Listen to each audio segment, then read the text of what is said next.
தமிழ்த்தாய் வாழ்த்தை கடைசியில் பாட வற்புறுத்தவில்லை என மத்திய அரசு தெரிவித்துள்ளதை நாம் அண்மை செய்தியாக பார்த்து கொண்டிருக்கின்றோம். அரசு நிகழ்ச்சி முதலில் வந்தே மாதரமும் அதைத் தொடர்ந்து தேசிய கீதம் பாடப்பட வேண்டும், தமிழ்த்தாய் வாழ்த்தை கடைசியில் பாட வேண்டும் என வற்புறுத்தவில்லை என உயர்நீதிமன்றத்தில் மத்திய அரசு தெரிவித்துள்ளதை அண்மை செய்தியாக பார்த்து கொண்டிருக்கின்றோம். கூடுதல் விவரணை செய்தியாளர் கிருஷ்ணமூர்த்தி வழங்க கேட்கலாம். கிருஷ்ணமூர்த்தி, அரசு துறை பொது நிகழ்ச்சிகளில் தமிழ்த்தாய் வாழ்த்து முதலில் பாட வேண்டும் என்று இன்று சட்டப்பேரவையில் தனி தீர்மானம் கொண்டுவரப்பட்ட அதே நிலையில் தமிழ்த்தாய் வாழ்த்தை கடைசியில் பாட வற்புறுத்தவில்லை என மத்திய அரசு நீதிமன்றத்தில் தெரிவித்துள்ளது. இந்த வழக்கு குறித்தான கூடுதல் விவரங்களை பதிவிடலாம். கிருஷ்ணமூர்த்தி, வணக்கம். தமிழகத்தில் அரசு நிகழ்ச்சிகளை தமிழ்த்தாய் வாழ்த்து பாடி துவங்குவதை உறுதி செய்ய அதிகாரிகளுக்கு உத்தரவிட கோரி சென்னையைச் சேர்ந்த அனன்யா ராதாகிருஷ்ணன் என்பவர் சென்னை உயர்நீதிமன்றத்தில் பொதுநல வழக்கு ஒன்றை தாக்கல் செய்திருந்தார்.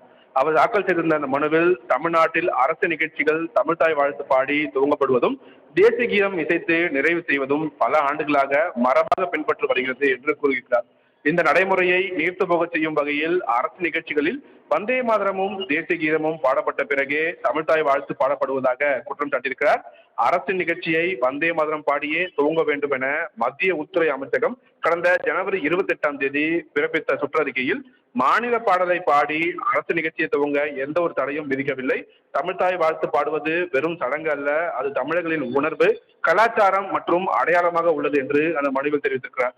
வந்தே மாதரம் பாடலை முதலில் பாட வலியுறுத்தி மத்திய அரசு பிறப்பித்த சுற்றறிக்கையை ரத்து செய்ய வேண்டும். எதிர்காலத்தில் அரசு நிகழ்ச்சிகளில் இந்த கலாச்சார மோதலை தவிர்க்கும் வகையில் தமிழ்த்தாய் வாழ்த்தை முதலில் பாடுவதற்கு தகுந்த நிர்வாக அறிவுறுத்தல்களை பிறப்பிக்க தமிழகத்துக்கு உத்தரவிட வேண்டும் என்றும் மனுவில் கோரிக்கை விடுக்கப்பட்டிருக்கிறது. இந்த வழக்கு தலைமை நீதிபதி எஸ் ஏ தர்மாதிகாரி மற்றும் நீதிபதி அருள்மோகன் அடங்கிய அமர்வு விசாரணைக்கு வந்தபோது மத்திய அரசு தரப்பில் ஆஜரான கூடுதல் சொலிசிட்டர் ஜெனரல் ARL சுந்தரேசன் மத்திய உள்துறை அமைச்சகம் புதிய அறிவிப்பாணையை பிறப்பித்துள்ளதால் இந்த வழக்கு செல்லத்தக்கதல்ல என்று வாதங்களை வைத்தார்.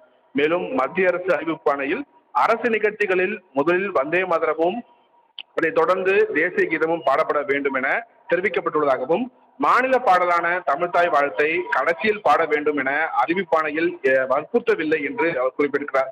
இதையடுத்து இந்த வழக்கின் விசாரணையை அடுத்த வாரத்துக்கு தள்ளி வைத்து தலைமை நீதிபதி அமர்வு உத்தரவிட்டிருக்கிறது. ராம்குமார். கிருஷ்ணமூர்த்தி, தகவலுக்கு நன்றி.